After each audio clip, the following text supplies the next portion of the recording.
అందరికీ నమస్కారం అండి. ఈరోజు మన ఛానల్లో మాట్లాడుతున్న విషయాలు నిన్న చంద్రబాబు నాయుడు గారు ఒక ఏదో ఒక ఛానల్ ఇంటర్వ్యూలో చెప్పారండి. తను పడిన కష్టాలు ఎలా ఏది తను సీఎం అయితే ఎలా డెవలప్మెంట్ చేయాలో కూడా చెప్పాడండి. అమరావతిని మళ్ళీ పరుగులు తీయిస్తాడు అని చెప్పాడండి. చంద్రబాబు నాయుడు కష్టానికి తగిన ఫలితం మనం ఇవ్వాలండి. ఈసారి భారీ మెజారిటీ దిశగా చంద్రబాబు నాయుడు కూటమి గెలవాలండి. ఎందుకంటే ప్రజలు చాలా కష్టం, ఆంధ్రప్రదేశ్ అంటేనే చాలా కష్టాల్లో ఉంది. కాబట్టి దయవుంచి ఆంధ్రప్రదేశ్ రాష్ట్రాన్ని కాపాడుకున్నాం. ఇంకా 3 డేసే ఉంది ఎలక్షన్. దయవుంచి ఆంధ్రప్రదేశ్ ప్రజలు ఆలోచించి విజ్ఞతతో ఓటు వేయండి. చంద్రబాబు నాయుడు గారిని సీఎం చేయండి.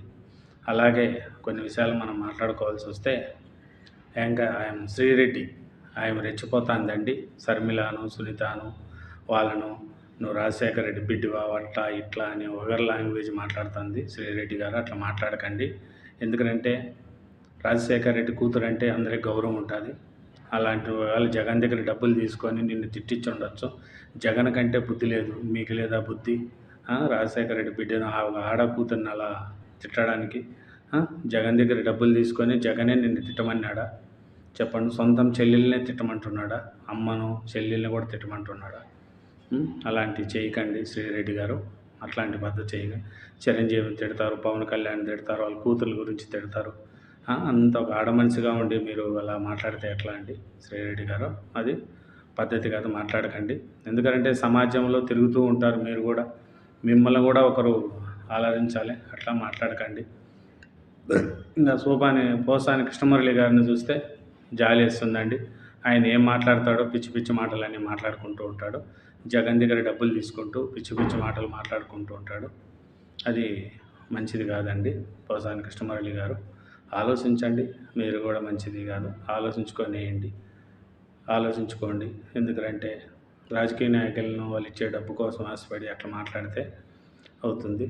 యాంకర్ శ్యామ్లా గారు, ఆయన హీరో కామెడీ యాక్టర్ గౌతమ్ ఎవరు అతను, మీరంతా డబ్బులకు పోయి చంద్రబాబు నాయుడిని తిడితే ఉంటారండి. చంద్రబాబు నాయుడు యొక్క గొప్పతనం మీకు తెలుసా అండి? పిఠాపురం పోయి పవన్ కళ్యాణ్ ఓడిస్తాం, వాళ్ళు ఓడిస్తాం, వీళ్ళు. పిఠాపురం పవన్ కళ్యాణ్ ఓడించాలంటే ముత్తాతలు రావాలండి. పవన్ కళ్యాణ్ ఓడాలంటే భారీ మెజార్టీతో పవన్ కళ్యాణ్ గారు గెలుస్తారండి. సరేనా? చిరంజీవిని తిట్టడం, చిరంజీవి 10 మందికి హెల్ప్ చేసినాడండి, బ్లడ్ బ్యాంక్ ద్వారా చేశాడు. అట్లాంటివన్నీ మనం తిట్టితే మంచిది కాదండి. శ్రీరెడ్డి గారు, మీరు వగర్ లాంగ్వేజ్ మానుకోండి. ఎందుకంటే ఆడవాళ్ళు మీరు అట్లాంటివి మాట్లాడద్దండి. అట్లే ముద్రగడ పద్మనాభం గారు కూతురే వ్యతిరేకిస్తా అంటే కూడా ఆయన అట్లే మాట్లాడుతూ ఉంటాడు. అంబటి రాంబాబు గారు సొంత అల్లుడే మా మామ చెడ్డవాడు, ఓట్లు వేయకండి అంటారు. జగన్మోహన్ రెడ్డికి సొంతం చెల్లెళ్ళు మా అన్నకు ఓట్లు వేయండి, మా చిన్నాయన చంపేశారు, గుడ్డలతో నరికి చంపారని వాళ్ళు చెప్తున్నారు. ఇలాంటి వాళ్ళంతా మార్చుకోవాలండి రాజకీయాలు.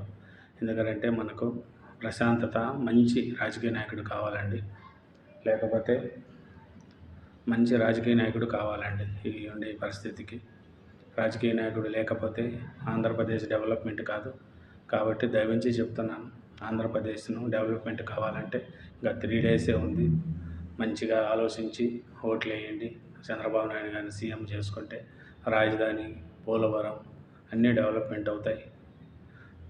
విశాఖపట్నం కానీ అన్నీ మంచిగా నడుస్తుందండి.